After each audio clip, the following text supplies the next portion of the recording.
Let me paint you a picture. It's 6:47 in the morning. Your alarm goes off, and for a split second, just a fraction of a second, you have a choice. You can hit snooze, pull the covers over your head, scroll Instagram for 45 minutes looking at other people living their lives, or you can do something different. But here's the thing nobody tells you. That split second, that tiny invisible moment between the alarm and your decision, that's not just a choice about sleep. That is a vote for who you are, a vote for the kind of man or woman you're becoming. Every single day you are either building yourself up or slowly, quietly, painfully dismantling yourself. And most people don't even notice it's happening. Now, I want to ask you something, and I need you to be honest with yourself because nobody's watching. When was the last time you felt genuinely in control of your life? Not just going through the motions, not just surviving the week, but actually, deeply, solidly in control. Like the direction of your life was something you chose, not something that just happened to you. For most people, that feeling is rare, fleeting, like something they used to have, or something they've been promised they'll have once they get the promotion, once they find the relationship, once they lose the weight, once they finally have enough money. But what if I told you that that feeling, that groundedness, that unshakable calm, that quiet confidence isn't waiting at the end of something? It's a practice. And it's been documented, tested, and proven for over 2,000 years. What I'm about to walk you through isn't a motivational speech. I don't do that. This is a deep dive into 11 habits that the ancient Stoics didn't just preach, they lived. Soldiers used them on battlefields. Emperors used them running empires. Slaves used them to maintain their dignity when they had nothing else. And today, they are being used, quietly, deliberately, by the people who seem to navigate life with a kind of inner stillness that makes you wonder, what do they know that I don't? Now you're going to find out. Stick with me for all 11. Each one builds on the last. And by the end of this, I promise you, you will look at your daily life completely differently. Not because I told you to, but because you'll see it. Let's go. Habit 1. Build your inner citadel before the world wakes up. There's a man named David Goggins. You may have heard of him. Former Navy SEAL, ultra-marathon runner. Considered by many to be one of the hardest human beings alive, he grew up in poverty, was abused as a child, failed the military's entrance tests twice, and was told by a doctor that he had a heart defect that would likely disqualify him from service permanently. He did what most people would never do. He got up earlier, not to work out, not to train, but to sit quietly and have what he calls a conversation with himself. Every single morning before the noise of the world started, he would sit with the uncomfortable truth of where he was and deliberately build the mental image of where he was going. What Goggins was doing, without knowing the exact term, was practicing what the Stoics called building your inner citadel. Marcus Aurelius, Roman emperor, arguably the most powerful man alive during his reign, would wake before his household stirred. Not to read reports, not to check messages. He would journal, privately, honestly, brutally. His notes to himself, the ones he never intended for public eyes, became what we now call meditations, one of the most widely read philosophical texts in human history. And the first line of almost every entry was a form of self-examination, not self-criticism. Self-examination. There is a difference. Here's the practical reality. You do not need a Roman palace or a military background. You need 11 minutes. That's it. The moment you wake up, before your phone, before the news, before anyone else's agenda enters your mind, you take 11 minutes and you do 3 things. 1. You sit in silence for 3 minutes. No input, no music, no podcast, just silence. Your brain, which has been in a semi-conscious restorative state all night, is in what neuroscientists call a theta wave state for the first few minutes after waking.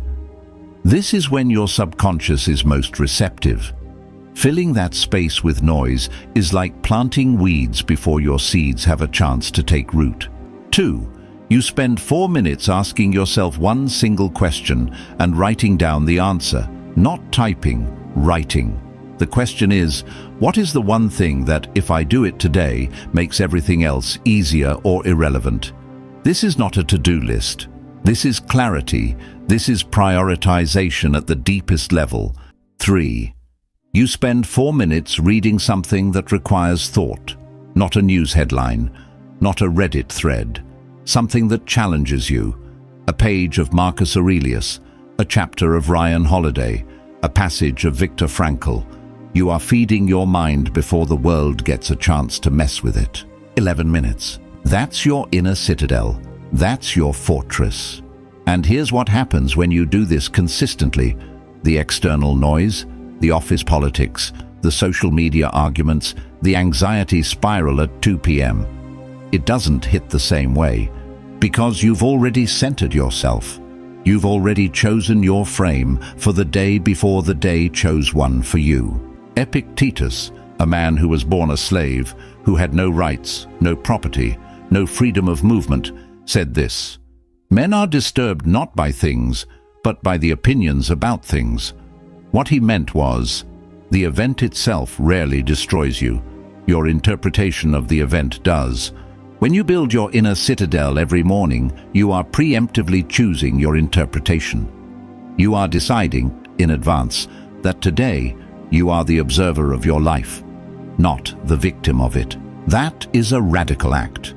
In a world that is specifically engineered to steal your attention, choosing to own the first 11 minutes of your day is one of the most powerful things you can do. Start tomorrow, not Monday. Tomorrow. Habit 2. Dress for the person you're becoming, not the person you have been. In 2012, a team of researchers at Northwestern University conducted an experiment. They gave 2 groups of people identical white lab coats. They told one group the coats belonged to doctors. They told the other group the coats belonged to painters.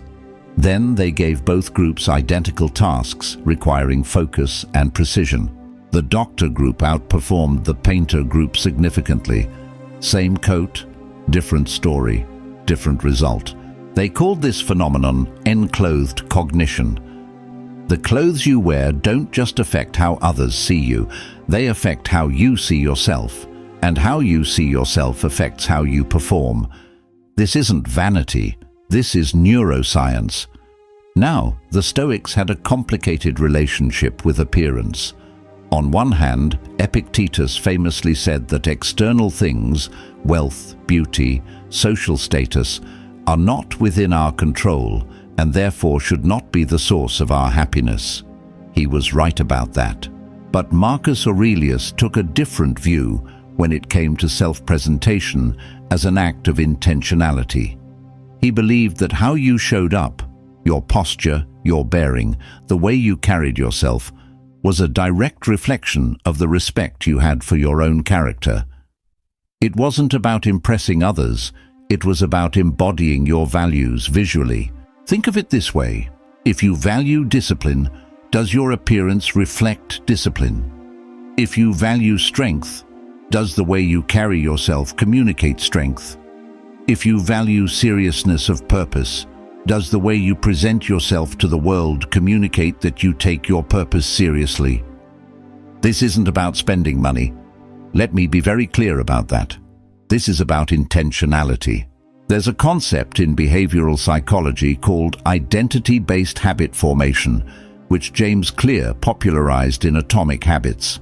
The idea is this: instead of focusing on the outcome you want, focus on the identity you want to inhabit. And then ask, what would a person of that identity do? A person who respects themselves, gets up and dresses intentionally, even if they're working from home, even if no one is going to see them. Because the act of dressing with care is not for the audience, it's for the mirror. It's the signal you send to your own nervous system. I am someone who shows up properly. Start with the basics: clean clothes, good posture. And yes, posture is something you can control. Eye contact when you speak, a firm handshake, a measured, unhurried walk. These are not superficial things. They are the external language of your internal state. When you align your outer presentation with the person you're working to become, you close the gap between aspiration and identity. And that gap, that distance between who you are and who you believe yourself to be, is where most of your anxiety lives. Close the gap. Start with what you wear. Habit 3. Train your face to lead your brain. In 1988, social psychologist Fritz Strack conducted what became one of the most replicated and most debated experiments in psychology. He asked participants to hold a pen in their mouth in 2 ways. One group held it with their lips, preventing a smile. The other held it with their teeth, forcing a smile-like expression.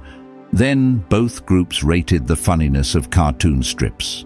The group forced into a smile-like expression consistently rated the cartoons as funnier.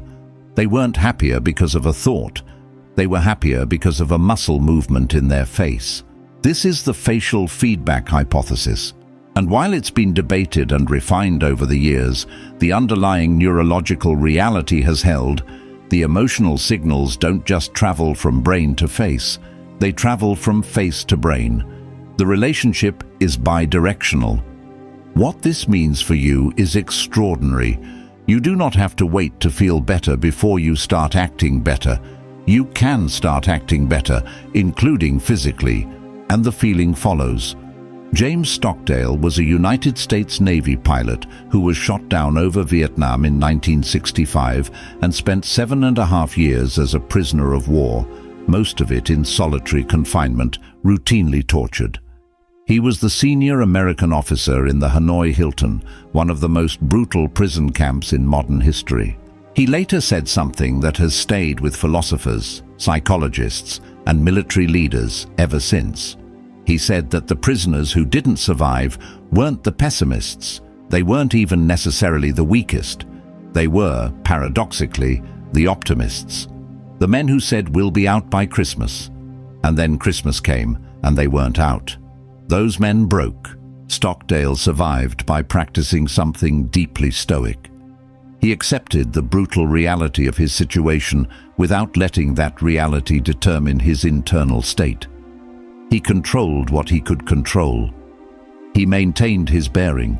He held himself together, not by pretending things were fine, but by refusing to let the external determine the internal. The composure on his face wasn't weakness, it was armor. Here is how this translates into your life, right now, today. The next time you feel stress rising, your manager sends a passive-aggressive email, someone cuts you off in traffic, you get unexpected bad news. Before you react, do this. Take one deliberate breath. Allow a slight, barely perceptible relaxation of your jaw, and choose your expression. Not a fake grin, not performed happiness, just composure. The deliberate act of not allowing your face to broadcast your distress to the room. Because your face is not just information for others, it is feedback for yourself. When you practice this, and it is a practice, it takes weeks to build the reflex. You will notice something remarkable. The emotional intensity of difficult moments begins to reduce, not because you're suppressing it, but because you've interrupted the feedback loop that amplifies it. Composure is not cold. It is not indifference. It is the conscious decision to remain the person you choose to be, even when the world is trying to make you someone you don't want to become. Habit 4. Master the art of the closed gate. When Marcus Aurelius became emperor, he made a decision that confused many of his advisors. He kept Lucius Verus, his co-emperor and adoptive brother, close in official matters, while very deliberately limiting his exposure to Lucius's private social circles, which were known for excess, indulgence, and moral laxity. Marcus was not unkind to Lucius. He was not dismissive or contemptuous. He continued to treat him with respect, shared power with him generously, and publicly supported him. But he understood something that most people take decades to figure out. You can care about someone and still protect yourself from the patterns they carry. He maintained what I call the closed gate, respectful, deliberate, firm. Here's an exercise that will be uncomfortable, but genuinely life-changing. Think about the 5 people you spend the most time with. Not the people you wish you spent time with, the people you actually consistently do. Now ask yourself honestly, after spending time with each of these people, do I generally feel more energized or less? Do I feel clearer or more confused? Do I feel more like myself or slightly less? This is not about judging people, it's about honest accounting. Your energy is finite, your attention is finite, time is finite, and every hour you spend in the company of someone who consistently drains your sense of self, even if they're someone you love, even if they mean well, is an hour you are not investing in becoming the person you are capable of becoming. The Stoics called this associating with those who will improve us. Epictetus was explicit. The company you keep has a direct effect on your character, not because people are bad influences necessarily, but because we are social creatures and we regulate our emotions, our ambitions, and our standards in relation to the people around us. You will, over time, become an average of the people you surround yourself with. Not metaphorically, neurologically. Your brain literally syncs to the emotional rhythms of the people you spend the most time with. The closed gate is not a cold shoulder. It is not ghosting. It is not cruelty. It is a quiet, firm, dignified management of your exposure. In practice, it looks like this. You reply to messages on your own schedule, not immediately. You decline invitations that conflict with your priorities without lengthy explanations or apologies. You spend less time in environments that feel like a step backwards and more time in environments that feel like a step forward. You are unfailingly polite, warm even, and you protect your time and energy as though they are the most valuable resources you own, because they are. One of the greatest things you will ever do for your relationships is be highly selective about which ones you invest deeply in. Spread too thin, you become mediocre to everyone. Focused and intentional, you become genuinely present and genuinely valuable to the people who matter most. Open the gate for those who deserve access to your time and your energy. Keep it closed, politely, firmly, without drama, for everyone else. Habit 5. Become the eye of the storm. In 2009, US Airways Flight 1549 departed LaGuardia Airport in New York. At an altitude of approximately 2,800 feet, the aircraft struck a flock of Canada geese. Both engines lost thrust almost simultaneously. Captain Chesley Sully Sullenberger had approximately 208 seconds to save 155 lives. In the cockpit recording, you can hear his voice. It is measured. It is quiet. It is so calm that investigators later noted it was one of the most remarkable examples of professional composure ever captured in an aviation emergency. He did not yell. He did not panic. He did not catastrophize. He ran through his options with the precision of a man solving a maths problem. He landed that plane on the Hudson River. Everyone survived. Sullenberger was later asked how he managed to remain calm. He said it wasn't something that happened in those 208 seconds. It was the result of 40 years of building and maintaining calm under pressure, in training, in non-emergency situations, in deliberate mental preparation. The emergency revealed who he had been building himself to be. The Stoics made a distinction that most modern people collapse together. They separated the event from the experience of the event. The event, the crisis, the conflict, the setback, exists in the external world and is largely outside your control. The experience of it, how you interpret it, what meaning you assign it, how your body and mind respond to it, that lives inside you and is entirely within your control. Marcus Aurelius wrote, "You have power over your mind, not outside events. Realize this and you will find strength." That's not a motivational poster. That is a functional operating principle for navigating reality. The Stoic practice for stress was called the view from above. When you're in the middle of a crisis, your perspective narrows. The problem fills your entire field of vision. The Stoics practiced mentally zooming out, first to the room, then to the city, then to the country, then to the planet, then to the cosmos, until the problem was placed in its correct proportion. Tool 1. Physiological reset. This is not optional. When your stress response activates, your prefrontal cortex, the part of your brain responsible for rational decision-making, partially shuts down. You literally cannot think as well when you're panicking. The fastest way to reverse this is through controlled breathing. Not deep breathing, controlled breathing. 4 counts in, hold 4, 6 counts out. The extended exhale activates your parasympathetic nervous system. Do this 3 times. You will notice a measurable shift in your mental clarity within 90 seconds. Tool 2. The naming practice. Psychologist Dan Siegel coined the phrase, "Name it to tame it." When you feel a strong negative emotion arising, name it precisely. Not "I feel bad." That's too vague. "I feel anxious because I'm afraid this situation is going to reveal a failure on my part, and I'm worried what that says about me." The act of precise naming activates your prefrontal cortex and dampens your amygdala response. You literally think better when you name your emotions accurately. Tool 3. The controllable list. Take whatever is causing you stress. Draw a mental line down the middle. On one side, what can I control or influence here? On the other, what is completely outside my control? Now, and this is the discipline, put your energy only into the left column. The right column gets 0, not a reduction, 0.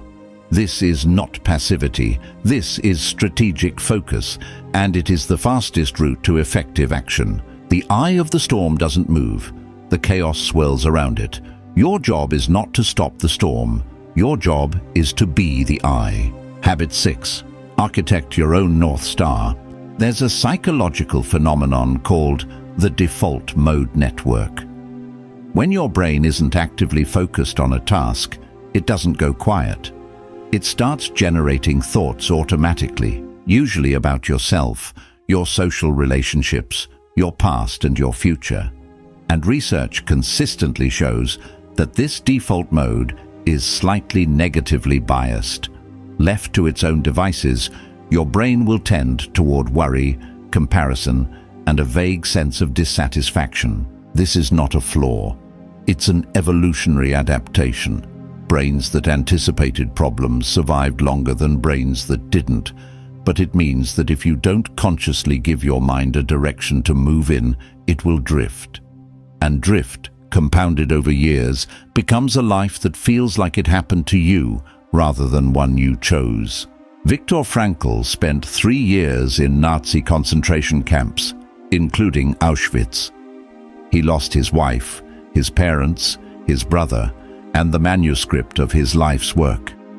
He had every reason to collapse completely, but he observed something in the camps that changed his understanding of human psychology permanently. He noticed that the prisoners who survived the longest, and not just physically but psychologically, who maintained their humanity and dignity even in the most degrading conditions, were those who had a reason, a purpose, something that made the suffering meaningful in some frame, however small, a person they wanted to see again, a book they wanted to finish writing, a child they wanted to return to. He called this the will to meaning, and he concluded that a man can bear almost any how if he has a strong enough why. The Stoics called this living according to your logos, your reason, your guiding principle, your purpose. They believed that each person had a unique function, a role that was theirs to fulfill, and that the good life consisted of discovering that function and executing it with full commitment. Seneca, who was one of the wealthiest and most influential men in Rome, wrote frequently about the danger of spending your life pursuing things that other people told you were important. He wrote, "It is not that I am brave, but that I know the things which are not worth fearing, and the things which are." He was talking about the clarity that comes when you know what actually matters to you. Most people have never spent a single serious hour thinking about what they actually want from their life. Not what they're supposed to want, not what their parents wanted, not what their social group validates, but what they genuinely, uniquely want. And so they end up living borrowed lives. Here is a simple but unusually powerful exercise. Get a blank piece of paper. Write down, in 10 years, if I look back and feel deeply satisfied with how I lived, what would have had to be true? Not in terms of possessions or status, in terms of how you lived, what you contributed, who you became, what you stood for. Then write, what am I currently doing that moves me toward that version of my life? And what am I currently doing that moves me away from it? The gap between those two columns is where your architectural work begins. You cannot hit a target you cannot see. Your North Star isn't something you find, it's something you construct, deliberately, thoughtfully, and then you navigate toward it every single day, one decision at a time. Habit 7. Plant your flag and hold the line. In 1951, social psychologist Solomon Asch conducted one of the most disturbing experiments in the history of psychology. He put a subject in a room with a group of actors. They were all shown a series of lines and asked to identify which line matched a reference line in length. The answer was obvious, and the actors deliberately would give the wrong answer. Out loud, confidently. Over and over, ordinary people, knowing the correct answer, changed their answer to match the group, just to avoid standing out, just to avoid the social discomfort of disagreement, even when they knew they were right. 75% of participants conformed at least once. When asked afterwards why they changed their answer, many said they thought they must have been wrong, even though they weren't. This is not a story about weak people. This is a story about all people. The pressure to conform is one of the most powerful forces in human psychology, and if you are not actively, consciously resisting it, it is shaping your choices right now. Making your stand is not about being contrarian. It's not about arguing for the sake of it or making your identity synonymous with disagreement. The Stoics were very clear on this. Zeno of Citium, the founder of Stoic philosophy, was known for the quality of his listening before his speaking. He did not make his stand carelessly or impulsively. He considered, he evaluated. And then, when he had established what was true and what he believed, he held that position with remarkable stability. The distinction the Stoics made was between an opinion and a value. Opinions are negotiable. They should be updated when you receive new evidence. Values are not negotiable. They are the load-bearing walls of your character, and if you compromise them for social ease, you don't lose just your integrity. You lose your sense of self. And a person without a stable sense of self is extraordinarily vulnerable to manipulation, to depression, and to the kind of chronic low-level anxiety that comes from not knowing who you actually are. Write down, right now or tonight, 5 things that are non-negotiable in how you live. Not aspirational things, not things you wish were true. Things that are actually true. Things that you will not compromise, regardless of social pressure, regardless of financial incentive, regardless of who is in the room. Maybe it's honesty, maybe it's loyalty to the people you love, maybe it's the refusal to participate in cruelty of any kind, maybe it's your commitment to your own growth. Whatever they are, write them down, because the act of writing them creates a contract with yourself, and the next time you're in a situation where you feel the pressure to betray one of those values, and that situation will come, it always does, you'll have something to return to. Something that says, "This is who I am. This is where I stand." Epictetus said, "First say to yourself what you would be, and then do what you have to do." That sequence matters. Clarity of identity first, action second. When you know who you are, the decisions become easier. You don't have to deliberate in the moment. You've already decided. Plant your flag, and when the wind comes, and it will, hold the line. Habit 8. Sharpen the blade of wit. There's a common misunderstanding about Stoicism. People think it's serious, solemn, humorless, a philosophy of gritted teeth and furrowed brows. Then you actually read Seneca. Seneca, tutor to Emperor Nero, one of the most powerful men in Rome, had a razor-sharp, frequently irreverent sense of humor. He mocked pretentiousness, including his own. He wrote entire letters satirizing the absurdity of wealthy Romans who philosophized about the simple life from their multiple villas. And Marcus Aurelius, in his private journals, showed a dry wit that scholars have noted but popular culture ignores. He described certain politicians with a precision of observation that was essentially, quietly, devastating. Wit is not a distraction from Stoic practice, it is an expression of it. Because humor, real humor, not performance, requires the ability to see things clearly, to recognize the gap between what is and what is pretended, and to communicate that gap with precision and timing.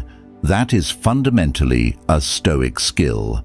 Research on psychological resilience consistently identifies humor as one of the strongest predictors of the ability to recover from adversity. Not the ability to make jokes, the ability to find something genuinely absurd or ironic in difficult situations. To see the gap between the seriousness with which we regard our problems and the actual scale of those problems in the context of a very large universe. There is a concept in cognitive therapy called cognitive diffusion, the ability to create a slight distance between yourself and your thoughts so that you observe them rather than being consumed by them. Humor does this naturally. When you can find something funny about a difficult situation, not dismissive, not trivializing, but genuinely funny, you have created distance. You have moved from being inside the experience to observing it, and from that position, you can think far more clearly. Nick Vujicic was born without arms or legs. He has built a global career as a speaker, an author, and an advocate for people with disabilities. He is also genuinely, effortlessly funny, often at his own expense. He has said that learning to laugh at his situation, really laugh, not perform laughter, was one of the most liberating things he ever did. It was the moment he stopped being the problem and started being the person dealing with the problem. Real wit is not something you perform, it's something you develop by paying close attention to reality. Here's how. First, read widely. Comedy writers, essayists, satirists, not because you want to steal their jokes, but because different styles of observation train your brain to notice incongruities, contradictions, and absurdities in the world around you. That noticing muscle is the foundation of genuine wit. Second, stop taking your ego so seriously. The quickest way to develop wit is to practice being genuinely self-deprecating. Not in a self-pitying way, but in the way of a person who finds their own limitations genuinely amusing rather than threatening. That security in your own imperfection is both the source and the signal of true confidence. Third, practice the pause. Wit requires timing, and timing requires the ability to resist the urge to fill every silence immediately. Learn to pause, to observe, to let a moment develop before you respond to it. The funniest and most insightful people in any room are rarely the loudest. They're the most observant. Sharpen the blade. It's sharper than most people realize. Habit 9. Give everyone the dignity they are owed and not 1 penny more. Here is something nobody says clearly enough. Respect and agreement are not the same thing. Respect and close friendship are not the same thing. Respect and unlimited access to your time are not the same thing. The Stoics practiced something they called cosmopolitanism, the idea that all human beings share a common rational nature, that we are all citizens of the same human community, regardless of geography, status, or belief. And from that shared nature flows a basic dignity that every person is owed, not because they've earned it, because they're human. That's a very different thing from what modern culture often confuses with respect, which is essentially unconditional positive regard, or the expectation that treating someone well means always agreeing with them, always accommodating them, always making them feel validated. Cato the Younger is one of the most striking figures in Roman history. He was known, even by his enemies, as a man of absolute integrity. Julius Caesar, who was his political opponent and who ultimately defeated him, once said that Cato was the only man he could not corrupt, bribe, or flatter. And yet Cato was also known for being difficult. He disagreed publicly. He held positions that made people uncomfortable. He refused to use honeyed words when plain ones were more accurate. He was deeply respectful of human dignity and deeply unimpressed by human pretension.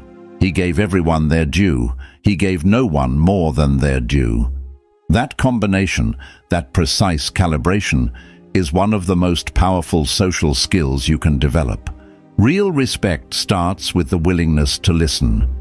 Not to respond, to listen. There is a difference so significant that most people miss it entirely.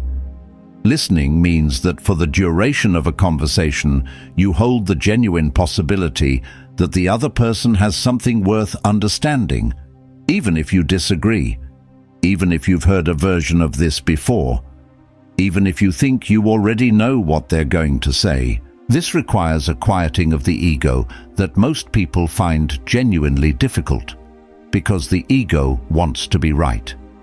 It wants to have already known.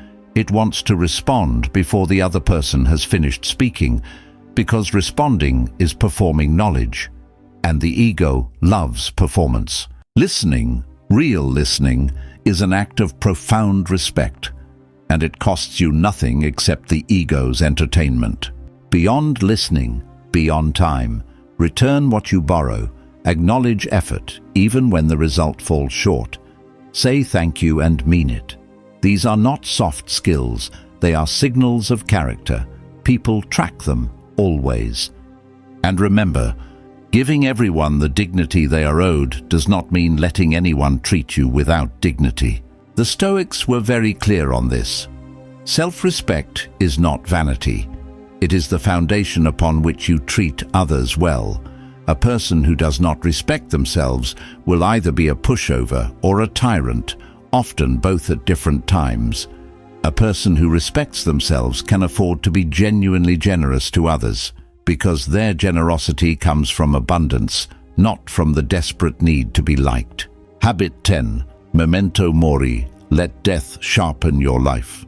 When a Roman general returned from a great military victory, he was granted a triumph, a ceremonial procession through the streets of Rome. The crowds cheered, flowers were thrown. It was one of the greatest honors in the Roman world. And standing behind the general in the same chariot was a slave, whose only job was to whisper repeatedly in the general's ear, "Memento mori, remember, you will die." Not as a curse, not as a threat, as a gift, as the most useful possible reminder in a moment of maximal glory. This too shall pass. You are mortal. Do not become intoxicated by this. The Stoics were obsessed with death, not in a morbid, anxious way, but in a clarifying way. They practiced something called the negative visualization of death. the deliberate contemplation of the possibility that any given day might be your last. Before you dismiss this as dark, consider what happens to your attention when you genuinely sit with that possibility for 60 seconds, genuinely, not performatively. The petty grievance you've been carrying for 3 weeks, does it still feel worth carrying? The conversation with your father that you keep postponing, does it still feel like something you can defer indefinitely? The goal you've been saying you'll start on Monday for 6 months, does Monday still feel like a safe assumption? Mortality is the great editor. When you hold it properly, it cuts through everything that doesn't matter with terrifying efficiency. Steve Jobs, who was famously influenced by Zen Buddhism, which shares many of Stoicism's insights on impermanence, said in his 2005 Stanford commencement address that asking himself every morning, "If today were the last day of my life, would I want to do what I'm about to do?" had been the most important tool in his decision-making for 33 years. That's not nihilism, that's precision. You don't need to spend your days fixated on death. That would be counterproductive.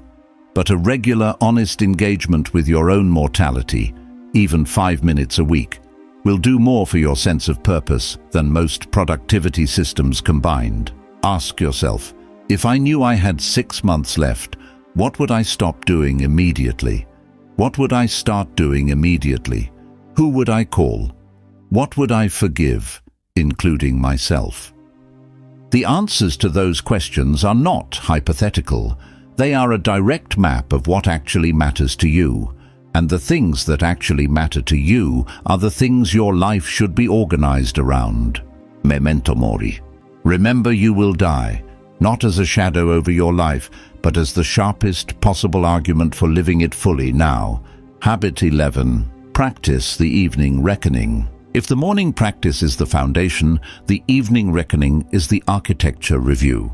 And almost nobody does it seriously. Seneca wrote in one of his letters, "I examine my entire day and go back over what I've done and said, hiding nothing from myself, passing nothing by."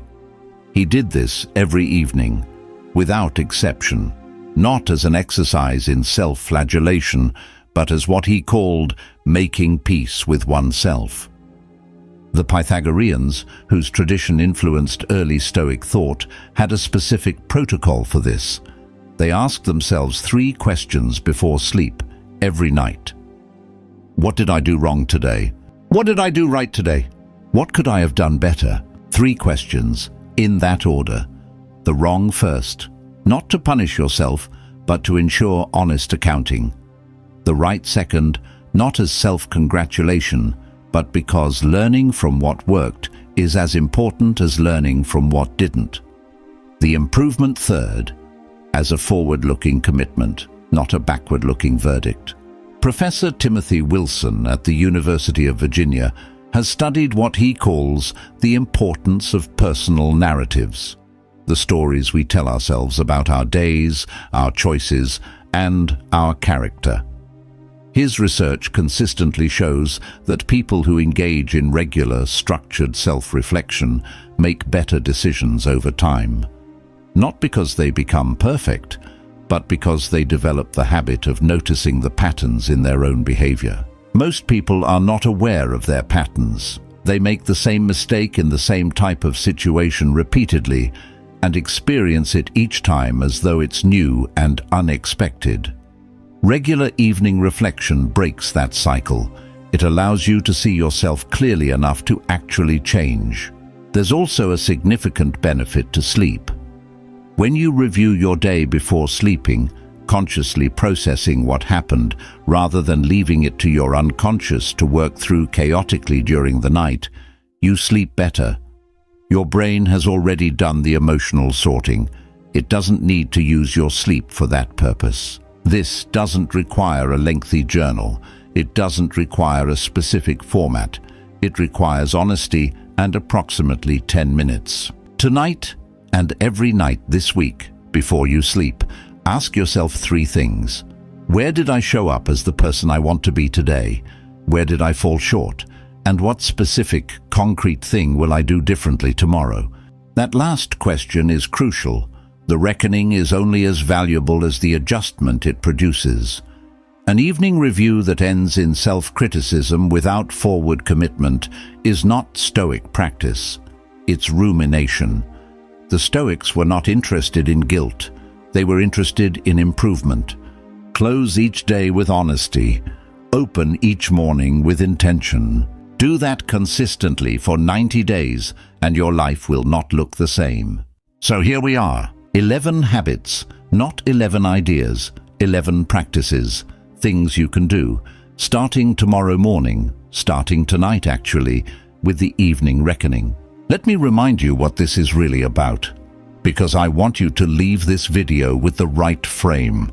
The Stoics were not interested in perfection. They were not claiming to have all the answers. Marcus Aurelius, the most powerful man in the world during his reign, wrote in his private journal about his own impatience, his own frustrations, his own failures to live up to the principles he believed in. Every single day he was trying. Every single day he fell short in some way. And every single day he tried again. That is the practice, not the achievement, the practice. You are not competing with anyone. You are not trying to become a different person.